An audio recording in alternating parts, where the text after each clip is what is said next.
Disclaimer, এই ভিডিওতে বলা কাহিনী বিভিন্ন সূত্র থেকে সংগ্রহ করা হয়েছে এবং এটি স্থানীয় লোককথা ও প্রচলিত গল্পের উপর ভিত্তি করে তৈরি। আমরা এর সত্যতা যাচাই করিনি। দর্শকরা অনুগ্রহ করে এটি বিনোদন হিসেবে উপভোগ করুন। আজকে আমাদের হাতে যে সূত্রটা এসেছে সেটা কিন্তু বেশ অন্যরকম। কোনো রিপোর্ট বা গবেষণা নয়। একদমই তাই। একটা জলজন্ত গল্প। বলা হচ্ছে এটা নাকি পশ্চিমবঙ্গের বীরভূম জেলার এক গ্রামের সত্যি ঘটনা। সময়টা 2000 সালের শুরুর দিকে। হ্যাঁ, আর কেন্দ্রবিন্দুতে রয়েছে একটা অভিশপ্ত বাঁশবাগান আর এক স্কুল শিক্ষকের জীবনের সবচেয়ে ভয়ঙ্কর একটা রাত। আজকের আলোচনায় আমরা এই কাহিনীর গভীরে ডুব দিয়ে দেখব ঠিক কি ঘটেছিল সেই রাতে। ঠিক। আর এই ধরনের ঘটনাগুলো এগুলো শুধু শোনার জন্য আকর্ষণীয় নয়, এগুলো একটা অঞ্চলের মানুষের বিশ্বাস, তাদের ভয়, তাদের সংস্কৃতি। একদম তাদের সংস্কৃতিকেও তুলে ধরে। একটা রাতের অভিজ্ঞতা কিভাবে একজন যুক্তিবাদী মানুষের পুরো জীবন দর্শনকে নাড়িয়ে দিতে পারে, সেটাই দেখার মতো বিষয়। তাহলে চলুন শুরু করা যাক। কাহিনীর মূল চরিত্র অমলকান্তি বিশ্বাস, পেশায় একজন স্কুল শিক্ষক, আর মনে প্রাণে যুক্তিবাদী। হ্যাঁ, ভূত প্রেত বা অলৌকিক কিছুতে তার বিন্দুমাত্র বিশ্বাস ছিল না, কিন্তু সেই রাতেই তার বিশ্বাসের ভিতটা পুরোপুরি টলে গিয়েছিল। তো কিভাবে শুরু হলো ঘটনাটা? আচ্ছা, ঘটনার শুরুটা কিন্তু খুব সাধারণভাবেই হয়েছিল। একটা শীতের রাত, চারদিক কুয়াশায় ঢাকা। সময়টাও বেশ রাতের দিকে, তাই না? হ্যাঁ, রাত প্রায় 10:30। অমলবাবু পাশের গ্রাম থেকে একটা অনুষ্ঠানে যোগ দিয়ে সাইকেলে করে বাড়ি ফিরছিলেন। আর তার বাড়ির পথের মাঝখানেই পড়তো ওই বাঁশবাগানটা। ঠিক তাই, যেটাকে নিয়ে গ্রামে নানা কথা চালু ছিল। সূত্র বলছে বাগানটা এত ঘন ছিল যে দিনের বেলাতেও ভেতরে প্রায় অন্ধকার হয়ে থাকত। এই পরিবেশটাই কিন্তু গল্পের প্রথম এবং সবচেয়ে গুরুত্বপূর্ণ উপাদান। একটা বিচ্ছিন্ন জায়গা, রাত, কুয়াশা, এই সবগুলোই আমাদের মনে একটা অজানা ভয়ের স্তর তৈরি করে দেয়। একদম। আর অমলবাবু যেই বাগানের কাছাকাছি এলেন, প্রথম যে অদ্ভুত ব্যাপারটা তিনি খেয়াল করলেন সেটা কোনো দৃশ্য নয়, শব্দ। আচ্ছা। হঠাৎ করে ঝিঝি পোকার ডাক, ব্যাঙের ডাক, রাতের যে স্বাভাবিক শব্দগুলো থাকে সেগুলো সব থেমে গেল। সব একেবারে থেমে গেল। চারিদিকে একটা অস্বাভাবিক কবরের মতো নিস্তব্ধতা। এটা খুব ইন্টারেস্টিং একটা বিষয়।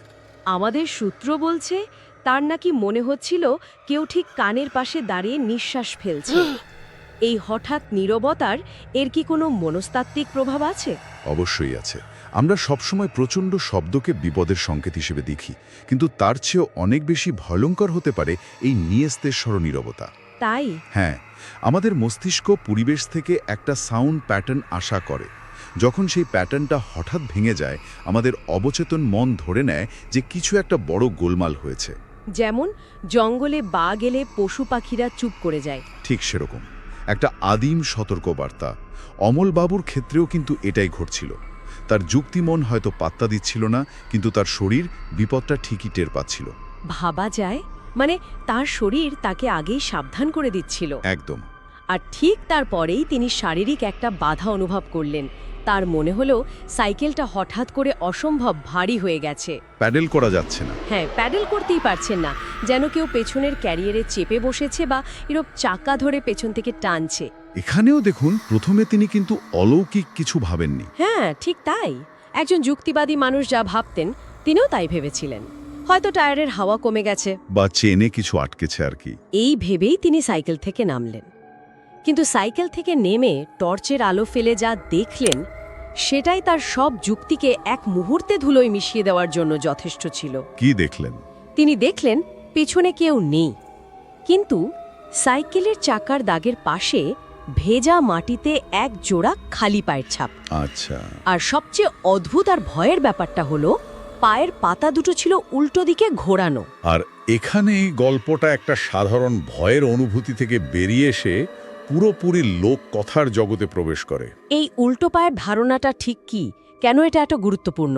দেখুন, এই উল্টো পায়ের ধারণাটা কিন্তু বাংলা, বিশেষ করে পূর্ব ভারতের লোককথায় অশরীরী সত্তাকে চেনার একটা অব্যর্থ চিহ্ন। কাদের প্রতীক এটা? মূলত পেতনি বা শাঁকচুন্নির মতো নারী অশরীরী সত্তার বর্ণনায় এই উল্টো পায়ের উল্লেখ পাওয়া যায়। এর সাংস্কৃতিক তাৎপর্যটা বেশ গভীর। পা আমাদের এগিয়ে নিয়ে যায়, তাই না? হ্যাঁ। সেই পা যখন উল্টো দিকে থাকে তখন সেটা প্রকৃতির নিয়মের বিকৃতিকে বোঝায়। যা স্বাভাবিক নয়, যা জীবন্ত নয়, তার প্রতীক। এই একটা মাত্র ডিটেল, উল্টো পায়ের ছাপ, অমলবাবুর মনের মধ্যে থাকা সামান্যতম সন্দেহকেও দূর করে দিয়েছিল। আমি ভাবছি একজন যুক্তিবাদী মানুষ হিসেবে অমলবাবুর মনের অবস্থা তখন কি হয়েছিল। একদিকে আজীবনের বিশ্বাস, আর অন্যদিকে চোখের সামনে এমন অবাস্তব প্রমাণ। আর ঠিক সেই মুহূর্তেই যখন তিনি ওই পায়ের ছাপ দেখে স্তব্ধ হয়ে দাঁড়িয়ে আছেন, ওপর থেকে মড়মড় করে একটা আওয়াজ এলো, যেন কেউ শুকনো বাঁশের ডাল ভাঙছে। ভয়ের তীব্রতাটা ক্রমশ বাড়ানো হচ্ছে। প্রথমে শব্দহীনতা, তারপর শারীরিক বাধা, তারপর চাক্ষুষ প্রমাণ, আর এখন সরাসরি ওপর থেকে আক্রমণ। একদম। তিনি ভয়ে ভয়ে টর্চের আলোটা উপরে ফেললেন, আর যা দেখলেন তাতে তার রক্ত জল হয়ে যাওয়ার জোগাড়। কি দেখলেন? একটা দীর্ঘ সরু কুচকুচে কালো ছায়ামূর্তি একটা বাঁশের ডগা থেকে নিচের দিকে ঝুলে আছে। ঝুলে আছে?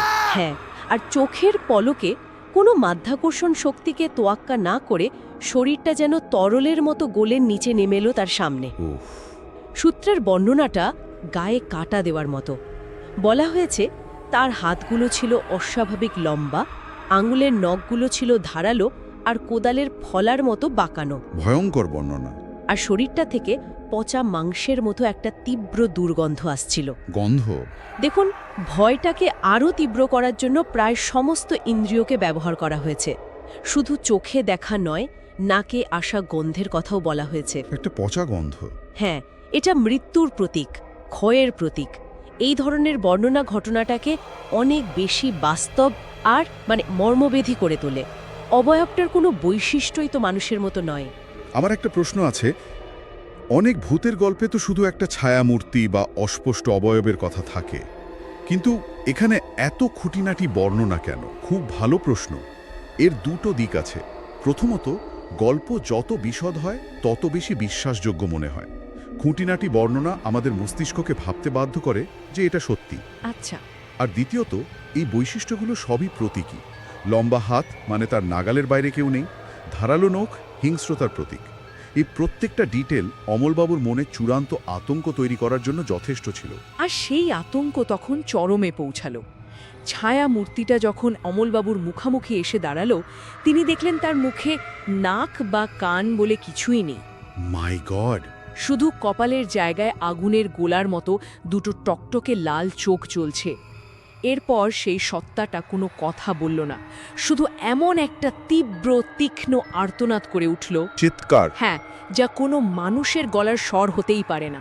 শব্দকে আবার ব্যবহার করা হচ্ছে, তবে এবার নীরবতা নয়, একেবারে তার বিপরীত, একটা অস্বাভাবিক অমানবিক চিৎকার। সেই মুহূর্তে অমলবাবুর আর কিছু ভাবার বা করার ক্ষমতা ছিল না। তিনি তার প্রিয় সাইকেলটা ওখানেই ফেলে দৌড়। গ্রামের দিকে দৌড় দিলেন।